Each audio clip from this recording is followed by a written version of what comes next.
ఈ hostel owners కి చాలా సార్లు ఇంటిమేట్ చేసామండి. ఆల్రెడీ వీళ్ళకి చెప్పి మనం చెప్పిన తర్వాత కూడా బళ్ళన్నీ అడ్డంగానే పెడుతున్నారండి డైలీ. వాళ్ళకి హెచ్చరించినా గానీ వాళ్ళ బళ్ళన్నీ ఇక్కడ మన గేట్ ముందు పెట్టి ఉంచడంతో మనం సీటు చింపామని చెప్పి వాళ్ళు వచ్చి మీదకి వచ్చి దౌర్జన్యంగా కొట్టారు. 20 మంది నుండి 30 మంది వచ్చి 20-30 మెంబర్స్ దాకా వీళ్ళు ఇష్యూ సాల్వ్ చేసుకోవాలని చెప్పేసి గేట్ వేసేసినా సరే ఆ గేట్ బదలు కొట్టుకుని మరీ లోపలికి వచ్చి గోడల మీద చదివి ఇంకా మొత్తం లోపల దాకా వెళ్ళిపోయి ఇష్టం వచ్చినట్టు కొట్టేశారు. అంటే మాకు ఇక్కడ పెట్టుకున్న ఇష్యూ కాదు, అసలు గేట్ తీసుకుని బండి కిందకి దింపడానికి కూడా లేకుండా చేసేసారు. అందుకని ఆయన అట్లా చేయాల్సి వచ్చింది.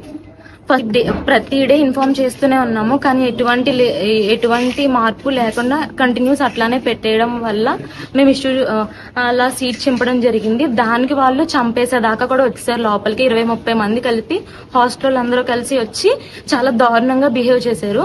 ఆల్రెడీ వాళ్ళ వల్గర్నెస్ గురించి అన్ని చాలా సార్లు ఇన్ఫార్మ్ చేశాం, కానీ ఎప్పుడు రెస్పాన్స్ లేదు. రీసెంట్ గా మన ఇష్యూ అయినప్పుడు కూడా మమ్మల్ని పోలీసులే పెట్టుకోమన్నారని కూడా చెప్పారు వార్డెన్.